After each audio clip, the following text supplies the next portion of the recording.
सत्य के प्रयोग अथवा आत्मकथा। लेखक मोहनदास करमचंद गांधी। भाग 20। विषय धर्मों का परिचय।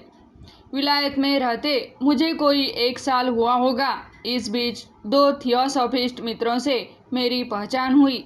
दोनों सगे भाई थे और अविवाहित थे। उन्होंने मुझसे गीता जी की चर्चा की। वे एडविन आर्नल्ड का गीता जी का अनुवाद पढ़ रहे थे, पर उन्होंने मुझे अपने साथ संस्कृत में गीता पढ़ने के लिए न्योता। मैं शर्माया, क्योंकि मैंने गीता संस्कृत में या मातृभाषा में पढ़ी ही नहीं थी। मुझे उनसे कहना पड़ा कि मैंने गीता पढ़ी ही नहीं है, पर मैं उसे आपके साथ पढ़ने को तैयार हूँ। संस्कृत का मेरा अभ्यास भी नहीं के बराबर ही है। मैं उसे इतना ही समझ पाऊंगा कि अनुवाद में कोई गलत अर्थ होगा तो उसे सुधार सकूंगा। इस प्रकार मैंने उन भाइयों के साथ गीता पढ़ना शुरू किया। दूसरे अध्याय के अंतिम श्लोकों में से ध्यायतो विषयान् पुंसः संगस्तेषुपजायते, संगात् संजायते काम, कामात् क्रोधोत्तभिजायते, क्रोधात् भवति सम्मोहः, सम्मोहात् स्मृतिविभ्रम, स्मृतिभ्रंशात् बुद्धिनाशो, बुद्धिनाशात् प्रणश्यति। विषयों का चिंतन करने वाले पुरुष को उन विषयों में आसक्ति पैदा होती है, फिर आसक्ति से कामना पैदा होती है और कामना से क्रोध पैदा होता है, क्रोध से मूढ़ता पैदा होती है, मूढ़ता से स्मृति लोप होता है और स्मृति लोप से बुद्धि नष्ट होती है, और जिसकी बुद्धि नष्ट हो जाती है उसका खुद का नाश हो जाता है। इन श्लोकों का मेरे मन पर गहरा असर पड़ा। उनकी भनक मेरे कान में गूंजती रही। उस समय मुझे लगा कि भगवत गीता अमूल्य ग्रंथ है। यह मान्यता धीरे धीरे बढ़ती गई और आज तत्वज्ञान के लिए मैं उसे सर्वोत्तम ग्रंथ मानता हूँ। निराशा के समय में इस ग्रंथ ने मेरी अमूल्य सहायता की है। मैं इसके लगभग सभी अंग्रेजी अनुवाद पढ़ गया हूँ, पर एडविन आर्नल्ड का अनुभव मुझे श्रेष्ठ प्रतीत होता है। उसमें मूल ग्रंथ के भाव की रक्षा की गई है, फिर भी वह ग्रंथ अनुवाद जैसा नहीं लगता। इस बार मैंने भगवत गीता का अध्ययन किया, ऐसा तो मैं कह ही नहीं सकता। मेरे नित्य पाठ का ग्रंथ तो वह कई वर्षों के बाद बना। इन्हीं भाइयों ने मुझे सुझाया कि मैं आर्नल्ड का बुद्ध चरित पढ़ूं। उस समय तक तो मुझे सर एडविन आर्नल्ड के गीता के अनुवाद का ही पता था। मैंने बुद्ध चरित भगवत गीता से भी अधिक रसपूर्वक पढ़ा। पुस्तक हाथ में लेने के बाद समाप्त करके ही छोड़ सका। एक बार ए भाई मुझे ब्लेवटस्की लॉज में भी ले गए। वहाँ मैडम ब्लेवटस्की के और मिसेज एनी बेसेंट के दर्शन कराए। मिसेज बेसेंट हाल ही थियोसॉफिकल सोसाइटी में दाखिल हुई थी।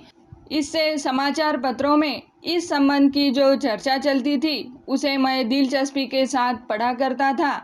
इन भाइयों ने मुझे सोसाइटी में दाखिल होने का सुझाव भी दिया।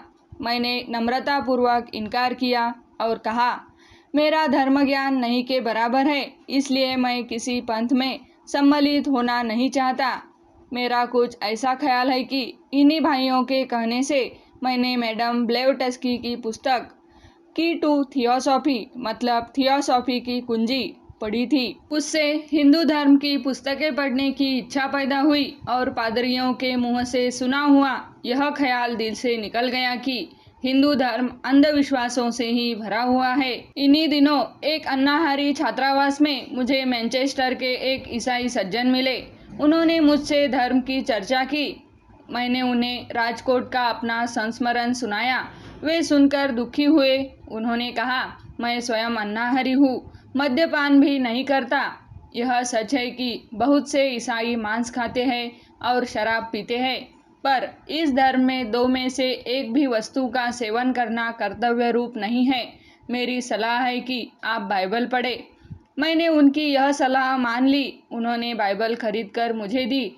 मेरा कुछ ऐसा ख्याल है कि वे भाई खुद ही बाइबल बेचते थे। उन्होंने नकाशों और विषय सूची आदि से युक्त बाइबल मुझे बेची।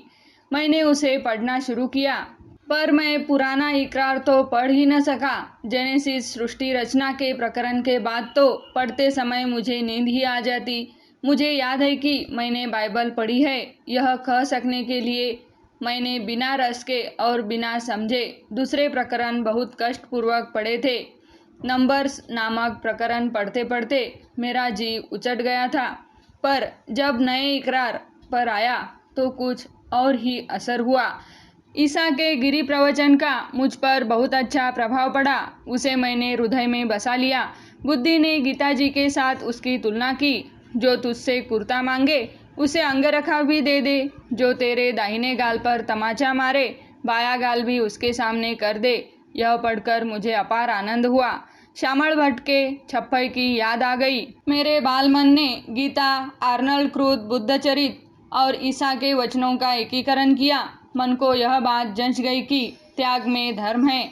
इस वाचन से दूसरे धर्माचार्यों की जीवनियाँ पढ़ने की इच्छा हुई। किसी मित्र ने कार्लाइल की विभूतियाँ और विभूति पूजा पढ़ने की सलाह दी। उसमें से मैंने पैगंबर का प्रकरण पढ़ा और मुझे उनकी महानता, वीरता और तपश्चर्या का पता चला। मैं धर्म के इस परिचय से आगे न बढ़ सका। अपनी परीक्षा की पुस्तकों के अलावा दूसरा कुछ पढ़ने की फुर्सत मैं नहीं निकाल सका। पर मेरे मन ने यह निश्चय किया कि मुझे धर्म पुस्तकें पढ़नी चाहिए और सब मुख्य धर्मों का परिचय प्राप्त कर लेना चाहिए। नास्तिकता के बारे में भी कुछ जाने बिना काम कैसे चलता। ब्रेडला का नाम तो सब हिंदुस्तानी जानते ही थे। ब्रेडला नास्तिक माने जाते थे, इसलिए उनके संबंध की एक पुस्तक पढ़ी। नाम मुझे याद नहीं रहा। मुझ पर उसका कुछ भी प्रभाव नहीं पड़ा। मैं नास्तिकता रूपी सहारे के रेगिस्तान को पार कर गया। मिसेज बेसेंट की ख्याति तो उस समय भी खूब थी। वे नास्तिकता से आस्तिक बनी है। इस चीज़ ने भी मुझे नास्तिकतावाद के प्रति उदासीन बना दिया। मैंने मिसेज बेसेंट की मैं थियोसॉफिस्ट कैसे बनी पुस्तिका पढ़ ली थी। उन्हीं दिनों ब्रेडला का देहांत हुआ था। वोकिंग में उनका अंतिम संस्कार किया गया था। मैं भी वहां पहुंच गया था।